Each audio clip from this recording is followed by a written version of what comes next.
क्योंकि ये जो टाइम है ना, ये इस फेज़ में स्टूडेंट जो होते हैं उनके टेंशन होता है, स्ट्रेस होता है, दबाव होता है, ऐसी कई चीज़ें आती हैं जिनके कारण वो डिफरेंट चैनल पर घूमते हैं, कहीं पे क्या, कहीं पे क्या, कहीं पे क्या। तो अभी तक आपने थोड़ा बहुत पढ़ रखा होगा, कुछ चीज़ें पहले से आपने प्रैक्टिस कर रखी होगी, उसको कंटिन्यू रखना है, उसको छोड़ना नहीं है। लेकिन ये जो कम टाइम है भाई, थोड़ा सा समय है एग्ज़ाम के लिए, इस कम टाइम में हम क्या कुछ एक्स्ट्रा कर पाएँ या फिज़िक्स को लेकर हम क्या पढ़ें जिससे एग्ज़ाम में क्वेश्चन आए तो अपन कर सकें और अपना कॉन्फिडेंस ऐसे बूस्ट हो कि हमने सिलेबस कर लिया। इसको लेकर ये वीडियो मैं बना रहा हूँ क्योंकि ये जो टाइम है ना, ये इस फेज़ में स्टूडेंट जो होते हैं उनके टेंशन होता है, स्ट्रेस होता है, दबाव होता है, ऐसी कई चीज़ें आती हैं जिनके कारण वो डिफरेंट चैनल पर घूमते हैं, कहीं पे क्या, कहीं पे क्या, कहीं पे क्या, कंफ्यूज हो जाते हैं। कई लोग कहीं पे कुछ परचेज कर लेते हैं, कहीं पे पैसा लगा देते हैं। बहुत ये भी काम होता है कि सोचते हैं कैसे भी करके सिलेक्शन लेना है, तो सभी जगह अपना मतलब कोर्स ले रखे होते हैं। अब ये होता क्या है कि ये थोड़ा सही भी है और गलत भी है। गलत क्यों है? क्योंकि मैटर इतना हो जाता है कि आदमी कंफ्यूज हो जाता है और जब एग्ज़ाम देता है ना, तो कंफ्यूजन के चक्कर में क्वेश्चन गलत होते हैं, राइट। तो इस टाइम पे आपको भटकना नहीं है, इधर चले गए उधर चले गए, ऐसा कुछ नहीं करना है। स्मार्टली तरीके से चलो जिससे सिलेबस कवर हो, न्यूमेरिकल कवर हो और एग्ज़ाम में आप अच्छा स्कोर कर सकें। अब चाहता तो मैं यही हूँ क्योंकि ये सारी चीज़ें फेस की हैं मैंने भी तैयारी की थी किसी टाइम पे किसी एग्ज़ाम को लेकर, ये सारी चीज़ें मेरे सामने आई थी, तो वो मैं चाहता हूँ कि तुम फेस ना करो। तो ये लास्ट टाइम में स्मार्ट बनो, थोड़ा सा स्मार्ट बनो, मेहनत करो, ज़रूरी है मेहनत, लेकिन स्मार्टली तरीके से करो।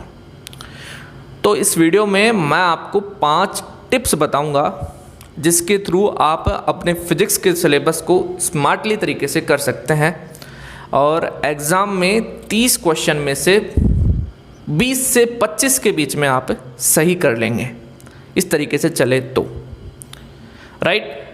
मेरी तरफ से जो मेहनत की जा सकेगी वो भी मैं आपको यहाँ पे करने वाला हूँ, यहाँ पे यूट्यूब पे, राइट। देखिए, अब इन टिप्स में बात करते हैं। जैसे पहला पॉइंट अपना आता है prepare chapter wise important topics. आपने पहले सब कुछ पढ़ रखा होगा, सारा तैयार कर रखा होगा, कोई बात नहीं, उसको तैयार रखें, लेकिन इस लास्ट टाइम में इम्पोर्टेंट टॉपिक्स को अच्छे तरीके से कर लें। अब इम्पोर्टेंट टॉपिक्स कौन से स्टूडेंट को पता नहीं रहता, कुछ टॉपिक्स के बारे में तो पता रहता है कि हाँ ये टॉपिक है, इससे क्वेश्चन देखने को मिल रहे हैं, लेकिन कुछ टॉपिक्स के बारे में पता ही नहीं होता कि ये टॉपिक भी है, राइट।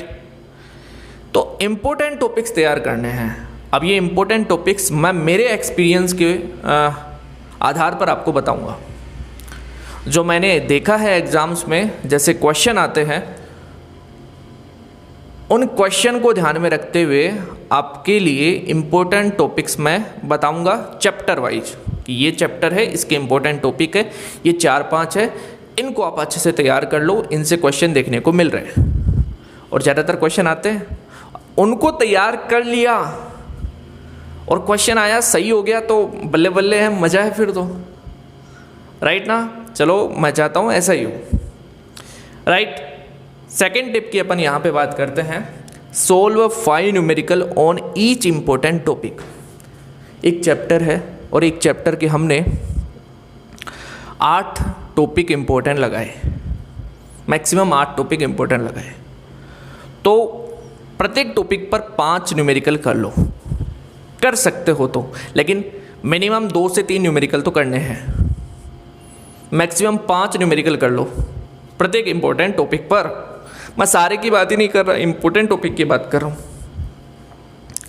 ये एक बढ़िया तरीका है, बेस्ट तरीका है सिलेबस से अपने आप को जोड़ने का और प्रैक्टिस करने का, कि अपन भटके नहीं, मतलब हर बुक से क्वेश्चन करने लगें, वो भटकना होता है। और एक होता है कि एक फिक्स बुक है या एक फिक्स कंटेंट है वो करें। तो ये फिक्स कंटेंट करना अच्छा होता है क्योंकि इसको अपन बार बार रिवाइज कर सकते हैं, राइट। तो इस टिप को आप फॉलो करें। क्या? 5 न्यूमेरिकल करें प्रत्येक इंपॉर्टेंट टॉपिक पर, मिनिमम 2 से 3 न्यूमेरिकल करने हैं।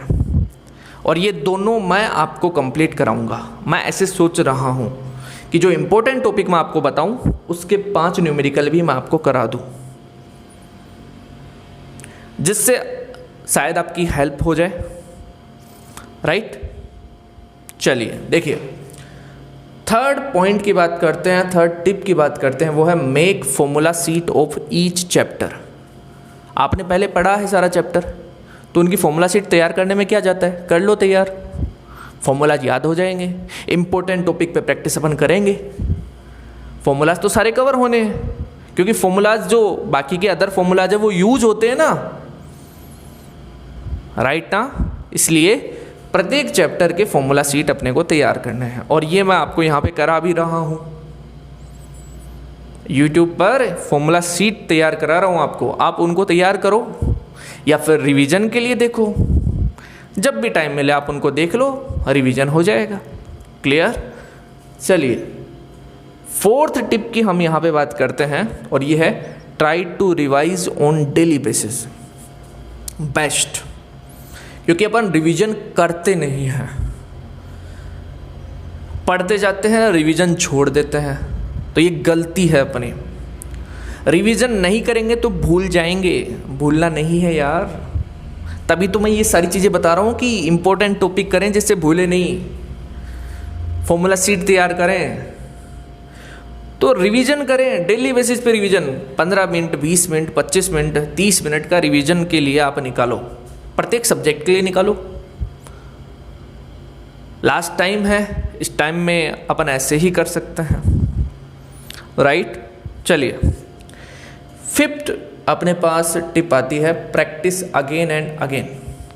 बार बार प्रैक्टिस करो, प्रैक्टिस मत छोड़ो। ये फिजिक्स के लिए एक बेस्ट टिप है। अगर आप फिजिक्स से कनेक्ट रहना चाहते हैं तो प्रैक्टिस करते रहो, बार बार प्रैक्टिस करो। अब जैसे मैं इंपॉर्टेंट टॉपिक्स बताऊंगा, उन पर 5 न्यूमेरिकल कराऊंगा, या 2 न्यूमेरिकल, एक टॉपिक पर 3 न्यूमेरिकल कराऊंगा, तो आपको बार बार प्रैक्टिस करने हैं, राइट ना। उनकी प्रैक्टिस अपने को कंटिन्यू रखनी है। ओके, तो प्रैक्टिस अगेन एंड अगेन, बार बार प्रैक्टिस करनी है। एक एक्स्ट्रा टिप मेरी तरफ से, do not waste your time, waste your time in other activities, in other activities. Last time है, इसमें आप कोई एक्स्ट्रा एक्टिविटी कर रहे हो तो उसको छोड़ दो, ठीक है। हाँ, अपने लिए आप 1 घंटा निकालो जिसमें आप अपने मन की चीज़ें करो, अपने आप को थोड़ा रेस्ट दो, ठीक है। फील हैप्पीनेस, खुशी का अनुभव करो, प्लेजर को महसूस करो। और यही है कि ये टिप आपको मतलब काम आए, आपकी ये टिप। तो इस तरीके से आप इनको तैयार करो। ये टिप है, फिजिक्स को आप इस प्रकार से प्रिपेयर कर सकते हो। फिजिक्स एक बड़ा सिलेबस है, टॉपिक्स दिमाग से निकल जाते हैं, तो इम्पोर्टेंट टॉपिक्स तैयार कर लें जिससे दिमाग से नहीं निकले। फॉर्मूला शीट तैयार कर लें जिससे वो याद रहे। प्रैक्टिस करें बार बार जिससे आप कनेक्टिविटी बना सको। क्लियर? ओके, तो यही उम्मीद है कि वीडियो आपके लिए हेल्पफुल है, यूजफुल है, और इसी उम्मीद के साथ में मिलते हैं नेक्स्ट वीडियो में।